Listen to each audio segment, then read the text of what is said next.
The second reading this morning is from John chapter 4, verses 5 through 15. Talks about Jesus and the woman of Samaria.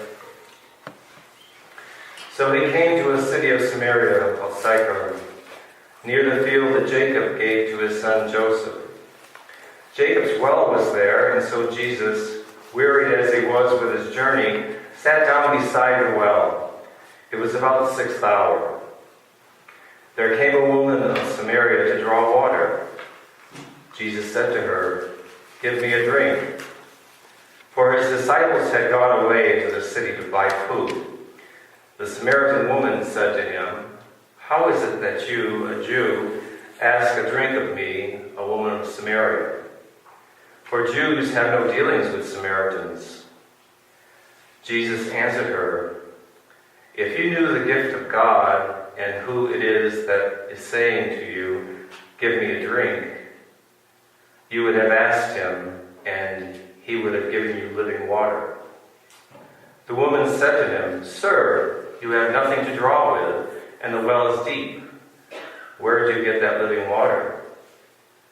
Are you greater than our father Jacob, who gave us the well and drank from it himself, and his sons and his cattle?" Jesus said to her, "Everyone who drinks of this water will thirst again. But whoever drinks of the water that I shall give him will never thirst. The water that I shall give him will be in him a spring of water, welling up to eternal life." The woman said to him, "Sir, give me this water that I may not thirst, nor come here to draw."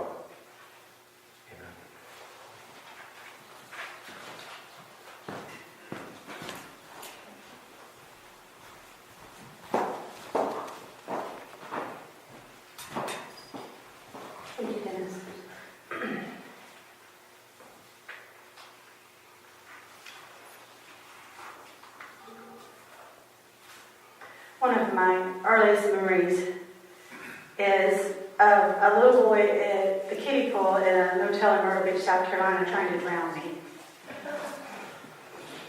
I remember going under the water over and over again and seeing someone on the deck yelling. Obviously, he was unsuccessful in his attempts to drown me because I'm still here. And I hope he got in a lot of trouble.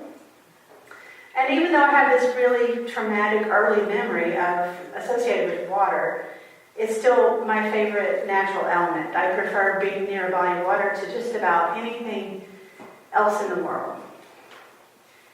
I think we must be genetically predisposed to prefer certain parts of our natural world to others, and mine is definitely giant bodies of water. Huge lake or an ocean, if you give me that, I'm ready to go for the rest of the world, the rest of my life. For others, it's mountains. For others, it's deserts, and others, the prairie. All kinds of spaces and places that make you feel most connected to God and most ready to take on anything.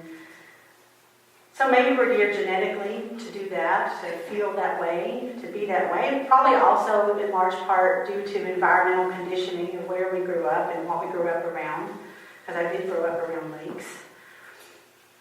In her book, Grounded, by Dinah Butler-Bass, she tells us that research shows that people are starting to move away from the institution of church and seeking to find a connection to their spirituality in a different way beyond the church walls. In this book, she uses each chapter to go into more detail about the primal connections we do have with these elements in nature, and also the connections that we sort of primarily have with our neighbors and with community. And that's how that's becoming kind of a new source of faith building for people in the 21st century. I mean, coffee shops are an example of that. You know, the rise of coffee shops as a place to just sit and be with others in community. In the chapter called Water, which we're looking at today, she reminds us of this story that Dennis just read for us, the woman at the well story. John 4, 5 through 15 that Dennis read. This is a famous story that we read in the lectionary just about every year. And it has a whole bunch of stuff you could talk about, really. I mean, we see this great example shown here of Jesus about how to actually treat your fellow human beings because he treats her kindly and with great respect. Although, based on this scenario and what's going on, most men would not have spoken to her at all. For one thing, any woman who was good and decent went to the well early in the morning to draw water, and she's there at the noon time of day, so she's ostracized from the other women in the community for some reason. Another reason that it would have been odd for Jesus to talk to her is that men never talked directly to women in that time unless it was someone related to them, and she was clearly a stranger. And as it says in the scripture, she's a Samaritan and he's a Jew, and they just don't talk to one another. Samaritans were not to be trusted. They were the other, the ones who were being marginalized by that particular culture. But Jesus, being Jesus and all, he does show her kindness and care and concern anyway, despite the cultural taboos associated with that. And there's a lot of sermons that you could do just right there with that knowledge alone, of how and why Jesus is able to interact with such grace and love and compassion with someone he shouldn't culturally talk to and someone that he would definitely be criticized for reaching out and talking to. So you can ponder that point as we go along, but let's focus on the water imagery a little bit. The scripture offers us through the metaphor of the water at the well, this description of what Jesus is saying can happen if this woman follows him in this message that he's sharing. Jesus says to her that he's offering what he calls living water. Water that will be so quenching that she will never be thirsty again. And he stands there beside this well where this woman is scorned and ostracized, and uses this quenching imagery of the water that she's struggling to pull up out of the well to offer her this glimpse of full life and restoration. In the book, Grounded Diana Butler Bass tells the story of diving for a conch shell and how that shell is now a deep reminder for her of her visceral connection to the water in that moment. I'll read that part for you. She says, "Almost 30 years ago when I was a graduate student at Duke, I was plagued by extreme anxiety. Concerned friends suggested all manner of things, including medication. One insisted on a simpler cure: go to the beach. I went to Emerald Isle, North Carolina, and stayed right on the ocean in an old weather-worn house. For hours, I watched the waves from a bench that connected the cottage and beach. I walked at the edge of the ocean looking for shells mostly. It was therapeutic. Of all the shells, I liked the pink conch best. There were only fragments of that shell on the beach, and a friend told me that it was exceedingly difficult to find an unbroken one in these waters. But one morning while wading in the surf, I caught a glimpse of a large pink conch in the waves, not a fragment, a whole one. So I dove for the shell. It slipped through my fingers. I dove again and reached, salt water stinging my eyes. I felt it in my hand and grasped it tightly as a wave knocked me off my feet. When I came up from the water, I was still clutching the shell. Wet and pearly, it was perfect. I sat on the beach holding it close to my chest. I found myself repeating, 'Thank you, thank you, thank you.' I realized that I was not only glad to have found the shell, but also grateful. I had forgotten that life was a gift. Thank you was a prayer of remembrance and healing. I felt at peace, somehow sensing a spiritual turning point in that moment." The lesson here, the greater point, is that we're often not connected viscerally with the faith formed in our pews in the same way that we connect to our faith as it plays itself out in our encounters in the world around us.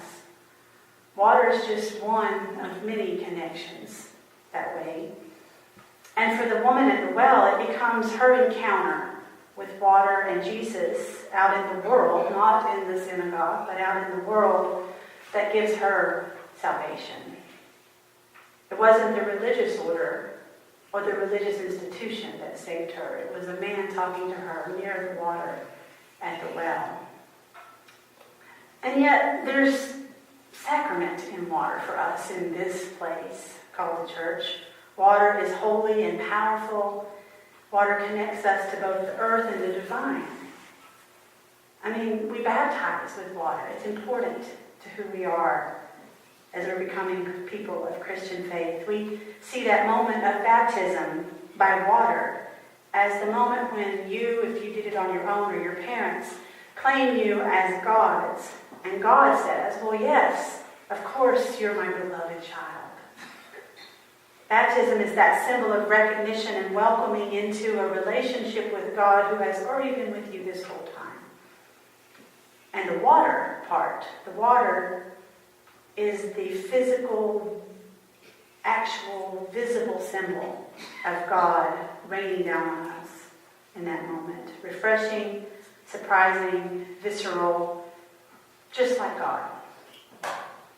And Jesus reminds us, even in his own baptism, that our salvation is out there, in the wild, near the rushing water, and near the well pulled by a woman struggling to find water alone. We consider ourselves fortunate in the Western world that we don't have to work to get our water. We're blessed by that, we say. We just turn on the faucet, and there it is. And on those rare occasions that it's not, we panic. We can go to a clean pool anytime we want and take a swim, or clean lakes. We don't have to worry about water very often. The developing world has a different story. Like the woman at the well would have also known and experienced in her life, people in the developing world, mostly women, walk miles to get their water, and often they have to work very hard to access it. From the ground, often. And if it's available at all, it's often not clean or sanitary. Water is essential to life, but it is really hard to come by in many places. The more I thought about this fact, this reality, it made me actually wonder if we're the fortunate ones at all. Here in our world of turning on faucets and jumping in clean pools, what if we actually had to work more for our water too? In the Bible, when Jesus calls salvation through his message a sort of living water, the woman at the well would understand that completely differently than we do. Because for her, water was hard to get. Water was worth working for. Water was powerful and precious when you finally attained it. Perhaps the Christian faith began to lose its oomph in the moments we let it become as easy to obtain as turning on the faucet. Perhaps our connection to God isn't supposed to be easy. Isn't supposed to be like turning on the faucet. Perhaps it's supposed to be something we're willing to walk miles for, willing to work hard and dig deep for, willing to sacrifice our own well-being to get. Perhaps it's something we're supposed to know that we can't live without, something that will perish if we don't try our best to obtain it. If the faith we're trying to connect to through Christianity was harder to find, was something that it took work to achieve, if it was something that we considered not only precious but so essential to our survival that we'd do anything to get it, then maybe we too would be like this woman at the well, and we would understand what living water really means. I'll end with another piece of this chapter from Diana Butler Bass. Past generations built healing wells. They built spas and baths, and archaeological remains still testify to their faith in water. Great religions created rituals around water. Science can now map our neural pathways when we gather at the river, and psychologists can demonstrate the connection between happiness and water. But they are only proving something that our souls have always known. Water holds deep wisdom. It keeps our ancient memories of our origins and our creaturely dependence.